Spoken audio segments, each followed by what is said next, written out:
د هوریت رادیو اسلامي سیاسي او فکري خبرونه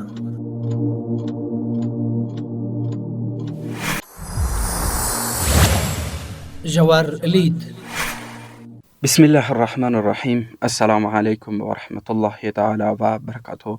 درنو اوریدونکو او په ټولنیزو رسنیو کې زموږ سرونکو هیله ده چې ښه یاست او د ژوند چارې مو هم په خیر وي. دا د یو ځل بیا زه مختار سعادت په ژور لید خپرونه کې ستاسو کوربه یم. په دې خپرونه کې موږ پر فکري موضوعاتو، اسلامي فکر او د اسلامي امت د تیر تاریخ او اوسني وضعیت باندې بحث کوو. په تیر خپرونه کې مو د تبلیغاتي جګړې پر کلیات باندې کلی بحث وکړه او بل دا چې ولې باطل جهاد تل د نویو تبلیغاتي ادرسونو د ایجاد هڅه کوي او په دې برخه کې په ټول توان کار او فعالیت کوي. خو په دې خپرونه کې خپل اصلي بحث اړوند چې جهادي بهیر کې تبلیغاتي جګړه څومره رول لري او د ورته نورو مسایلو باندې بحث کوو. د بحث لپاره بیا هم قدرمن میلمه عبدالحق حماد صاحب سره دی. حماد صاحب محترم ښه راغلاست. مننه، خوشحاله اوسئ.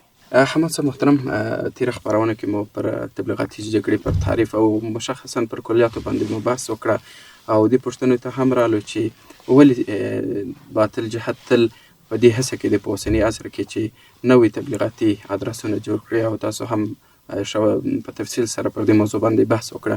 خو نن راځو پر دې باندې بحث کوو چې تبلیغاتي جګړه څه اهمیت لري او په اوسني عصر کې څومره اړتیا ورته ده چې باید توجه ورته وشي. بسم الله والصلاة والسلام علی رسول الله. قدرمن سعادت صاحب، تاسو ته او ستاسو ټولو اوریدونکو ته سلامونه او احترامات وړاندې کوم. غوره به دا وي سعادت صاحب محترم چې د تېرې خپرونې یو خلاصه دلته ووایو تر څو دوستان د موضوع په هغه ژور اړخ باندې پوره پوه شي. تېره خپرونه کې موږ په دې بحث کړی و چې غرب له اسلامي نړۍ څخه څه غواړي او غرب په ټوله کې د دغې تبلیغاتي جګړې تر شا کوم اهداف لري. اساسي ټکي دا و. بیا دې ځای ته را رسېدلي و چې په ټوله کې غرب غواړي چې دغه نړۍ په دوه برخو وویشي، یو د نړۍ سیاسي اړخ او یو د نړۍ عقیدوي اړخ. په وروستیو کې هغه وروستۍ فارموله د دوی همدغه ده. سیاسي اړخ او عقیدوي اړخ دا بیخي یو له بله سره جلا کړي او عقیده یا عبادت یا دین یا فکر یا روحانیت او معنویت دا یوازې تر عبادت ځای پورې وتړي او نور سیاست او حکومتداري او اجتماعي زندگی، انفرادي زندگی له عبادت ځای څخه د باندې د ژوند ټول اړخونه دا له هغه معنوي اړخ څخه پرې کړي او کاملا یې دوی په خپل لاس کې واخلي. د دې څخه هدف د دوی دا دی چې دوی وکولای شي تر څو دغه سیاست د سیاست څخه جلا، سیاست له دین څخه جلا کړي چې بس سیاست بیا چونکې دین دا د الله له طرفه یو قانون دی، نو دوی غواړي چې دا د الله قانون پرې کړي. دلته الله قانون دی یوازې په عبادت ځای کې وي، عبادتګاه کې وي، چې هغه مسجد دی که کلیسا د کار شوی وي د دوی په عقیده، او د باندې دی بیا د خدای قانون نه وي، دلته بیا زموږ قانون روان وي، د دې لپاره چې بیا دوی په نړۍ باندې حاکمیت وکړي. دا د دوی هغه عمومي اساسي هدف دی. د دې لپاره د دوی وروستۍ فکره هغه انټرفیټ په نامه یو فکره رامنځته شوله چې امریکایان د دې سرلاري دي او دوی د دې فکري رهبري کوي. د دې فکري هدف دا دی چې په پیل کې هدف دا و چې راځي دغه دین بیخي لرې کړو له منځه، عقیده له منځه لرې کړو، ځکه دین دی چې انسان یې محدود کړی دی. د دوی هغه اصلي هدف دا دی چې په دنیا کې انسان باید داسې آزاد وي لکه حیوان.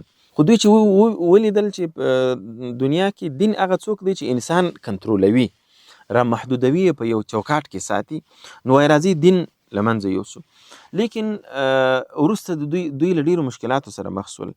دوی دا درک کړله چې دین هغه شی دی چې انسان کله د دین سره تړاو ونه لري نو دی بیا هغه اصلي روحي اطمینان، فکري اطمینان هغه نه ترلاسه کوي، نو بیا د دنیا عیش او عشرت دا هم سم نشي کولای. نو بیا فیصله په دې وکړه چې راځي دا دین یو داسې شی کړو زموږ څنګه طبیعت وي. دا ډېره مهمه خبره ده سعادت صاحب محترم. وایي دین یو داسې شی جوړ کړو چې زموږ څنګه طبیعت وي هغسې یو شی ایجاد کړو. نو دوی راغلل وی کتل چې په دین کې چونکې اسلام یو داسې دین دی چې هغه د نظامداري ټول اړخونه او ټول چوکاټ لري، نو دوی ولې چې راځي یو خو دغه کو متضرر کو، ضعیف کو، کمزوری کو. یو دا دومره دا چې د اسلام او د يهودیت او د مسیحیت او د نور شرایع یا د ادیان ترمنځ چې کوم اختلافات دي دا لمنځه یوسو او یو داسې واحد دین رامنځته کو د سلام او د سلامتی او د امن تر نامه لاندې چې هغه له یو طرفه د سیاست څخه لري وي ډېره مهمه خبره ده. له یو طرفه له سیاست څخه لرې وي، له بل طرفه په خپل منځ کې هم هېڅ کومه ستونزه ونه لري. نه یهودي د مسلمان سره مشکل ولري، نه مسلمان له یهودي سره، نه له مسیحي سره، نه دا ترمنځ. د دې دپاره دوی د بیت ابراهیمي په نامه باندې یو په دا وروستیو کې چې تقریبا دغه د 13 کالو راهیسې دوی دې ته ډېر کار شروع کړی دی، د دې یو نوي مذهب او د یو نوي دین ایجاد یې پیل کړ. د دې دپاره دوی کوشش یې کړی دی چې د بیت ابراهیمي یو داسې دین ایجاد کړي چې په دې کې د مسلمانانو فیصدي هم وي، د یهودو فیصدي هم وي، د مسیحیانو فیصدي هم وي، د هندوانو فیصدي هم وي، د بودایانو فیصدي هم وي، او وغیره وغیره. څوک چې د دین سره تړاو لري، هغه عقیدي او معنوي تړاو لري، دا ټول باید یو شی وي او خپل ترمنځ جوړ وي. په دې برخه کې دوی مسلمانانو ته یوازې 3% برخه ورکړې ده. په دغه بیت ابراهیمي کې یوازې 3% دوی ته اجازه ورکړې ده چې دوی خپل شیان په دې کې داخل کړي. نور د اسلام 90% ټول شیان ایستلي دي، او دا نور شیان نو یهودیت او مسیحیت او بودایزم او هندویزم او وغیره وغیره دا ورته را داخل کړي، او دا د بیت ابراهیمي دی او دا آسماني دین دی، او د دې به ټول خلک پیروي کوي. د دې لپاره پلان دا دی چې په اسلامي هیوادونو کې په لویو ښارونو کې دوی داسې عبادتګاوې جوړي کړي د بیت ابراهیمي په نامه، چې په هغه کې ټول خلک مشترکاً عبادت کوي. که څوک مسیحیت پالي، که څوک یهودیت پالي، که څوک اسلام پالي، دغه یو عبادت خانه به وي. دا اساسي دا یو پلان دی د دوی. له بل طرفه دغه سیاست چې دوی له دین څخه جلا کړي، د دې لپاره دوی خپل معایر ټاکلي دي. هغه معیارونه دا دي چې سیاست کې یا په اجتماعي زندګۍ کې انسان بشپړ آزاد، انسان چې څه زړه غواړي هغه کولی شي. دا یوه خبره. دویمه دا ده چې انسانان من حیث نر او ښځه دا ټول مساوي دي، هیڅ نوع افضلیت او هیڅ نوع تفاوت ښځه او نر باید یو تر بله ونه لري. په دې برخه کې د میراث موضوع ده. پلان دا دی چې میراث باید د ښځې او نر یو شی وي، چې اسلام داسې نه دي کړي. او دا اوس په ډیرو اسلامي هیوادونو کې لکه تونس، لکه ترکیه، لکه نور ځینې هیوادونه تر یو حده پورې، په ترکیه کې، په تونس کې بشپړ په دې دا من حیث یو قانون منل شوی دی چې د ښځې او نر میراث یو ډول دی. اسلام نیم ټاکلی دی د ښځې نر د ښځې، لیکن دوی وایي چې نه، دا نوی چوکاټ دا دی چې دا باید مساوي وي. دغه راز ښځه او نر په حقوقو کې یو ډول مساوي دي، یعنی په هغه مکلفیتونو کې چې وایم دا مساوي دي. تعدد زوجات ممنوع دی، لکه ښځه چې نسی کولای 2 خاوندان وکړي، نر هم نسی کولای چې 2 ښځې وکړي، تر یوې زیاتې وکړي. دا 2. درېیمه دا ده چې هر څوک کولای شي چې خپل جنس بدل کړي، مطلب نر کولای شي چې ځان ښځه کړي، ښځه کولای شي ځان نر کړي. دا د دې حق دی. هر ښځه کولای شي چې د انسان پرته د مختلفو حیواناتو سره، غیر انسانانو سره ودونه وکړي. دا ده. او دغه راز نور هغه کوم مسایل چې دوی رامنځته کړي دي چې د همجنس پرستۍ موضوع پکښې یوه ده چې ډېرو هیوادونو اوس منلې هم ده چې ښځه د ښځې سره واده کولی شي، نر د نر سره واده کولی شي. دا هغه فلسفه ده چې دوی د انسانیت لپاره په اجتماعي زندګۍ کې ټاکلې ده. اوس راځو اصلي موضوع ته. د همدغې فکرې او د همدغې عقیدې او د همدغه فکر دپاره دوی چې تر څو دغه فکره عامه سي په دنیا کې، له څو برخو څخه دوی کار شروع کړی دی. له نظامي ډګر څخه دوی چې دا کومې جګړې کوي، یو هدف اقتصاد ترلاسه کول دی، بل هدف دا ده چې د خپله ایډیالوژي دا په دنیا کې عامه کړي. له اقتصادي ډګر څخه دوی غواړي چې مختلفو کمپنیو د لارې، د مختلفو اقتصادي پروژو د لارې په خلکو کې دغه فکره عامه کړي. چې تر افغانستانه دا موضوع را رسېدلې ده، ډېر شیان دي چې دلته خلک په پوهېږي. او په عین حال کې یو لوی ډګر چې زموږ ستاسې د بحث موضوع ده، هغه رسنۍ او تبلیغاتي ډګر دی. په تبلیغاتي ډګر کې دوی غواړي چې همدغه فکرې ته چې 2 شیان ما یاد کړه تر څو اوریدونکو ته اسانه سي، چې دین له سیاست څخه جلا کول او د سیاست لپاره بیا خپل معایر او خپل ارزښتونه او خپل چوکاټونه ټاکل دي. د دې لپاره دوی تبلیغاتي جګړه کوي او بس د خلکو په افکارو په اذهانو باندې کار کوي، اسلامي مقدسات تر هدف لاندې نیسي، په هغوی انتقادونه کوي او د غربي ارزښتونو دپاره غیر مستقیم او غیر مستقیم تبلیغات کوي. او په ډیرو وختونو کې هغه 100% رښتینی درواغ د ډیر تکرار له امله دوی د خلکو په اذهانو کې رښتیا ثابت کړي، او هغه حقیقتونه چې هغه د لمر غوندې روښانه حقیقت دی، د ډیر مکرر انتقادونو له امله هغه د خلکو په ذهن کې منفي او درواغ ثابت کړي. دا د تبلیغاتي جګړې د دوی هغه اصلي مسیر دی چې دوی ټاکلی دی لپاره. لیکن په جهادي برخه کې چې ستاسې سوال ته راځم، په جهادي برخه کې د مبارزې په ډګر کې او د مقابلې په ډګر کې د دغو باطلو سره چې مسلمان مسؤلیت لري مسلمان مسؤلیت لري چې د دغسې فکرونو او د دغسې پلانونو او د داسې پروژو مخه ونیسي. په ټوله کې خو الله جل جلاله وعده کړې ده چې زه د دې دین حفاظت کوم، دا دین ساتم. انا نحن نزلنا الذکر وانا له لحافظون لا یأتیه الباطل من بین یدیه ولا من خلفه تنزیل من حکیم حمید. الله تعالی د دې ذمہواري اخیستې ده او دا له سلګونو کلونو راهیسې دوی دغسې پلانونه درلودلي، لیکن الله تعالی خنثی کړي دي. یریدون لیطفئوا نور الله بافواههم والله متم نوره ولو کره الکافرون. لیکن د مسلمان مسؤلیت بیا دا دی چې په دغه مشخص ډګرونو کې بیا مبارزه وکړي، بالخصوص دا اوسنی حالت چې موږ د جهاد د یوې بلې مرحلې په درشل کې یو چې دا تبلیغاتي جګړه ده. په دې وخت کې ډیره اړتیا ده دې ته، بالخصوص علماو ته، زموږ د ټولنې علماو ته ډیر د دې ضرورت دی چې هغه د دشمن د دغسې خطرناکو دسیسو او د دغسې خطرناکو تبلیغاتو څخه ځان خبر کړي، د هغوی په اهدافو ځان خبر کړي او بیا یې په ښه توګه مقابله وکړي. مقابله یې دا ده چې دوی له یو طرفه د خلکو په اذهانو کې چې اسلامي مقدسات او اسلامي ارزښتونه د خلکو په فکرونو کې کمزوري معرفي کوي، بې اهمیت معرفي کوي، ناچله معرفي کوي. د دین علما باید دغه شیان د دین ارزښتونه مقدسات دا په هغه اصلي صورت باندې خلکو ته ور روښانه کړي چې د دې اصلي صورت دا دی او بالمقابل د دشمن کلکه مقابله وکړي. دا یو. دویم، په جهادي مرحله کې چې موږ تاسې دا 20 کاله لیدل، د مجاهدینو د کامیابۍ یو لوی راز مطبوعات او مطبوعاتي او تبلیغاتي جګړه.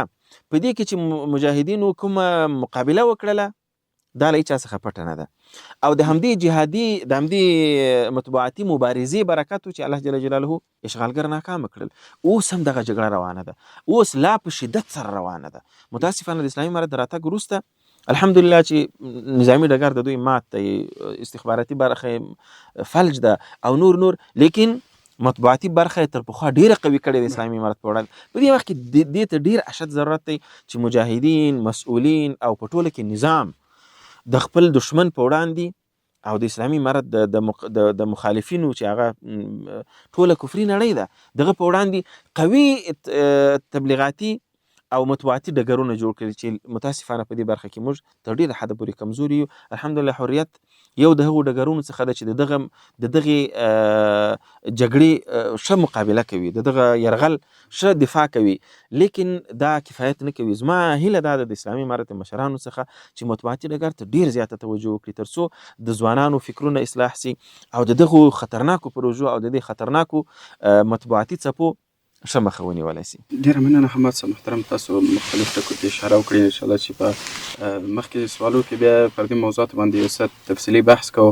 راځو دې ټکي ته تاسو د اذهانو یادونه وکړئ چې پر اذهانو باندې اغیزه لري.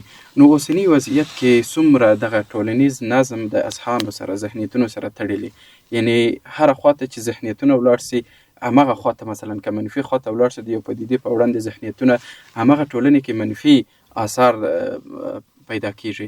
نو اوسني عصر کې دغه تبلیغاتي جګړه څومره پر اذهانو باندې تاثیر لري او خصوصا ټولنیز نظم چې کولی شي نظامونو په وړاندې خنډونه جوړ کړي، څومره په دې برخه کې تبلیغاتي جګړه اغیزه لري؟ ګورئ سعادت صاحب محترمه، مطبوعات یا تبلیغات دا په اوسنۍ زمانه کې د ټولې دنیا په کچه په ټولو هیوادونو کې که هغه څومره مقتدر او قوي هیوادونه وي په هغوی کې د څلورمې قوې په توګه پیژندل کیږي. له دې امله چې دغه مطبوعات چې اوس سوشل میډیا او دا وسایل دا د دې یوه عظیمه برخه ده او د ټولو خلکو جیبونو او ذهنونو او سترګو او غوږونو ته دا رسیدلی دي.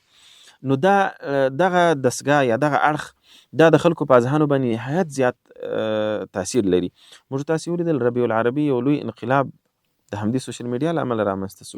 په عربي دنیا کې ګڼ شمېر هیوادونو کې انقلابونه رامنځته شول، په ګڼ شمېر هیوادونو کې حکومتونه سقوط شول، په ګڼ شمېر هیوادونو کې داخلي جګړې شروع شولې د همدې سوشل میډیا له امله. دغه راز همدا سوشل میډیا ده، همدغه میډیا ده په مجموع کې دغه تبلیغات دي چې د ټولې دنیا د خلکو ذهنونه په لاس کې اخیستي دي. دا اوس چې د اسلامي امارت سره نړۍ تعامل نه کوي، یوه لویه وجه میډیا ده، همدغه هیوادونه چې د هغوی ګټې دلته خوندي دي یا دا ده چې هغوی په تعامل کې خپلې ګټې ویني، هغوی د میډیا له امله چې د دوی ولسونه میډیا میډیا د دې د ولسونو ذهنونه خراب کړي دي، نو دوی د خپل ولسونو د فشار له امله اسلامي میراث سره تعامل نه کوي. دغه راز په هره برخه کې تبلیغات ګوري. نبی کریم صلی الله علیه وسلم دا تاریخ چې موږ تاسو راولولو، نبی کریم صلی الله علیه وسلم په تبلیغ په خپل ژوند کې تبلیغاتي جګړې ته یو ډېر لوی اهمیت ورکاوه. تبلیغاتي جګړه کې اهمیت ورکاوه. په مدینه منوره کې منافقینو، عبد الله بن ابي بن سلول ښکاره منافق او په کارم دا وه، یعنی هغه الهي اصول دا و چې باید وژلی وای، لیکن نبی کریم صلی الله علیه وسلم ځکه هغه نه واژه، وای بیا به خلک تبلیغات کوي د تبلیغاتي جګړې د مخنیوي په خاطر، بیا به خلک وایي چې دوی چې نبی کریم صلی الله علیه وسلم خپل خلک وژني. دا یو.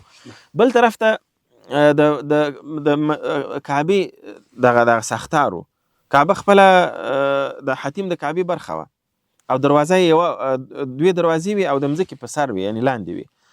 نبی کریم صلی الله علیه وسلم حضرت عایشې ته وایي چې دا ابراهیم علیه السلام په دې شکل نه و جوړه کړې لکه څنګه چې اوس دا د مکې مشرکینو وروسته جوړه کړې ده، د مکې خلکو وروسته جوړه کړې ده، او د ابراهیم اسلام ساختار دا ډول نه و. و یا رسول الله ولې نه جوړوي د ابراهیم اسلام د ساختار په ډول چې هغه څنګه جوړه سوی. و بیا به خلک تبلیغات کوي او بیا به خلک وایي چې د پلار نیکه په هغه پخوانیو آثارو باندې هم دی کار لري. نو دیشه دغه راز په دغه نه وروسته د خلفای راشدینو په زمانه کې چې څومره جګړې سوي دي، د جګړې یو تکتیک تبلیغاتي اړخ چې هغه فکري او هغه رواني فشار راولي په دشمن باندې. مثلا ابو عبیده بن جراح رضی الله عنه په ډیرو غزواتو کې به هغه د مسلمانانو ځینو کنډکونو ته وظیفه ورکړه چې تاسې په دې لاره باندې تیر سئ، بیا د غره شاته بیا راتیر سئ، بیا راتیر سئ. مثلا یو 20 نفره مجاهدین به په اسانو بسپاره وه، نو دا به یو وار د دشمن مخ ته داسې تیر کړل، بیا به چې هلته پناه سول ورته ویل اوس بیا د سره پر راسئ، بیا لږ دا رنګ منګ بدل کړئ چې رواني جګړه، یعنی تر څو نو دا د رواني جګړه د اسلام د تاریخ یوه برخه ده. د اسلام په تاریخ کې ډېر مثالونه موږ لرو، داسې ما من حیث نمونه یاد کړل. نو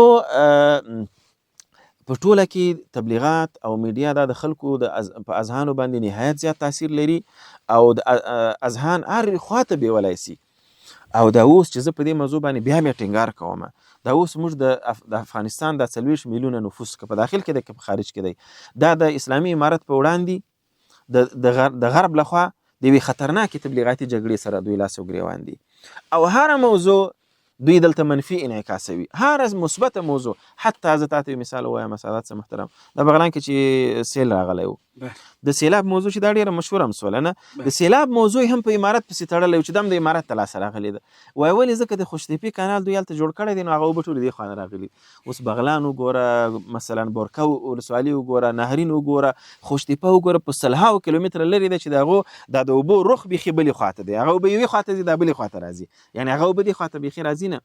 لیکن چونکې تبلیغاتي جګړه ده، د خلکو اذهان په دغو وړو ټکو باندې هم خرابوي، ډېره معمولي خبره نه یې سوې لوی دغه ورکړي. نو زما هدف دا دی چې سوشل میډیا په مجموع کې مطبوعات دا د خلکو په اذهانو باندې نهایت زیات رول لري او دې ته باید ډېره توجه وشي. ډېره مننه محمد صاحب محترم. بله موضوع روایت جوړونه، الحمدلله اسلامي سیاست برخه کې، اسلامي اقتصاد کې، اسلامي ټولنیز نظام کې ټولو کې روایت شتون لري. اسلامي روایت څنګه مشخص 1400 کاله مخکې ټاکل شوي. نو دغه روایت تبلیغول څومره مهم دي د اذهانو په تسخیر کې، تر څو چې خلکو ته حق ورسیږي او واقعي عنصر د اسلام او اسلام د ټولنیز نظام، سیاسي او اقتصادي نظام د خلکو د دنیا خلکو ته ورسیږي، تر څو دغه منفي تبلیغات او ښکار چې ګرځېدلي د دې څخه په امانه کې پاتې شي. دا ډېره مهم موضوع د سعادت صاحب محترم. روایت جوړونه هغه څه دي چې اساسات جوړوي. تر څو چې موږ روایت جوړ نه کړو، یو شی من حیث بنسټ، یو شی من حیث اساس، یو شی من حیث یو اصل، دا د خلکو اذهانو ته ور نه چې خلک په دې قانع نسي. یوازې په تبلیغاتي او په هغه موقتي شیانو باندې خلکو قناعت نه کیږي. روایت جوړونه تر هر شي مهمه ده. مخکې چې ما په مقدمه کې کوم موضوع یاد کړله چې دا د انټرفیټ موضوع ده، دا د غرب روایت جوړونې هڅه ده چې دوی له پخوا څخه د سلګونو کلونو راهیسې دوی هڅه کوي چې د اسلام په وړاندې یو بل روایت رامنځته کړي. روایت مطلب زموږ تر څو اورېدونکي پوه سي، هغه فکري یعنی فکر دی، فکر هغه د فکري دغه وایه بنیادونه وایه. روایت چې دی هغه د فکري بنیادونو ته ویل کیږي. نو دوی دشمن د اسلام دشمنان له سلګونو کلونو راهیسې په روایت جوړونه اخته دي.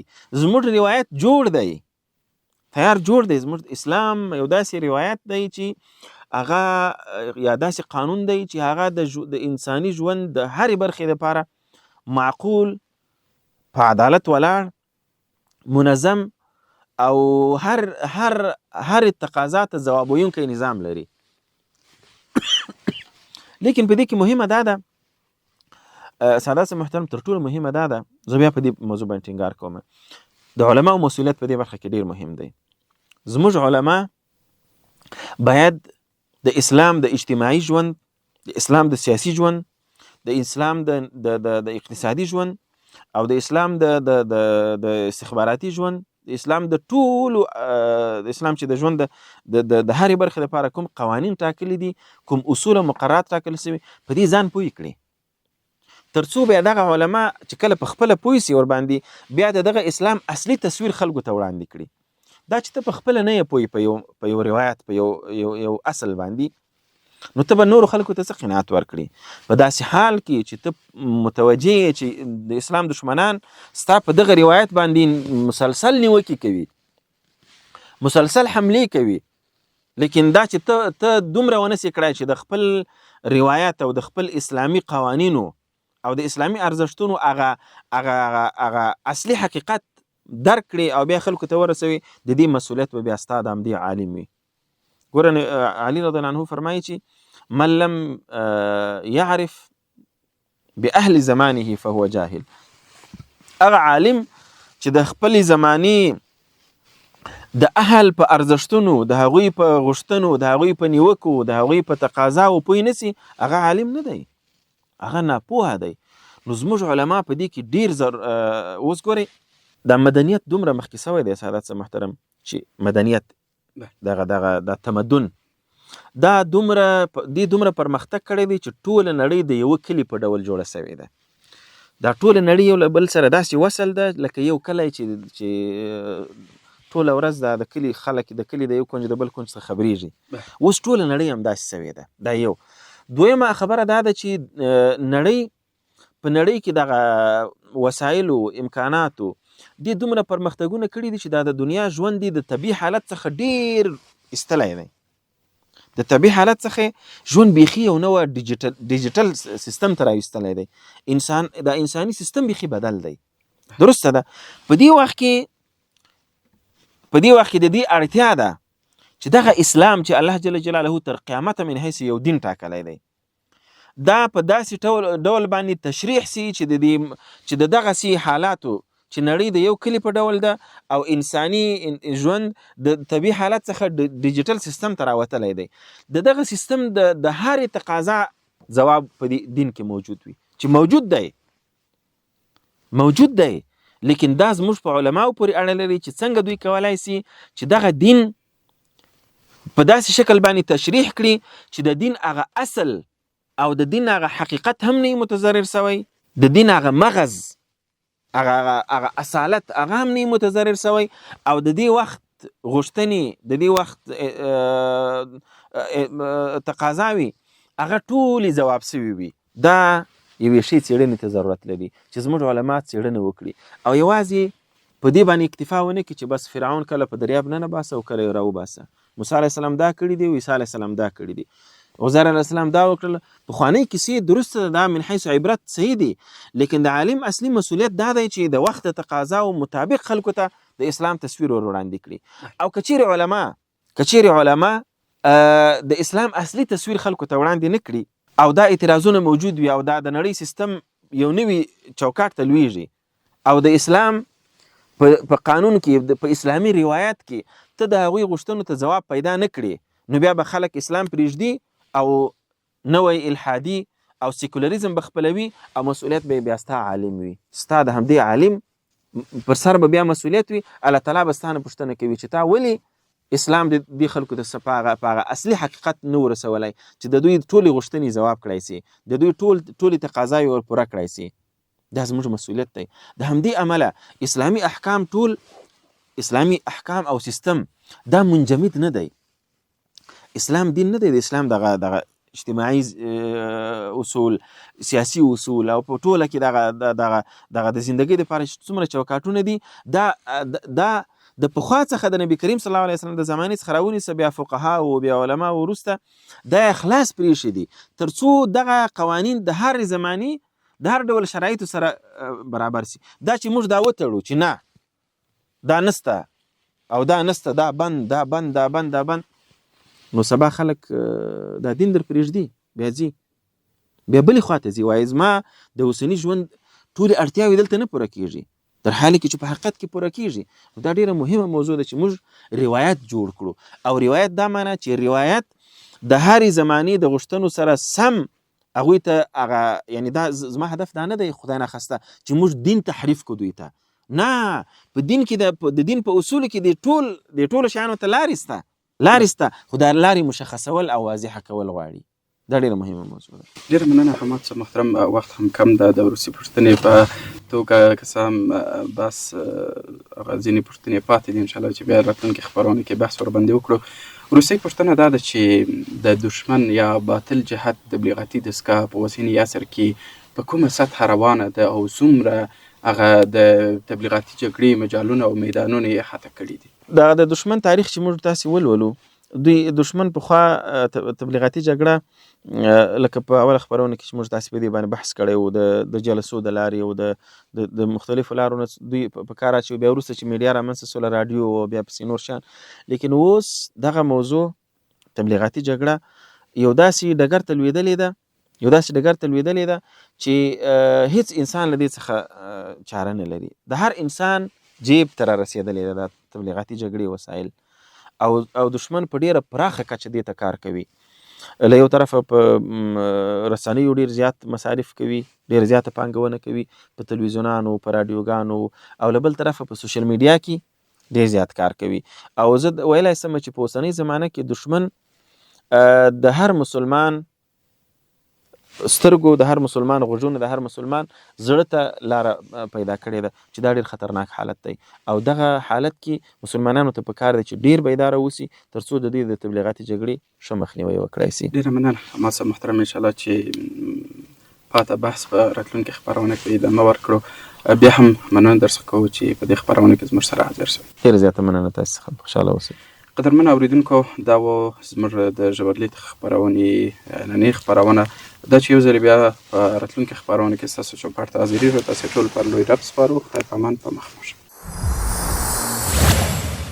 ژور لید د هوریت رادیو اسلامي سیاسي او فکري خپرونه.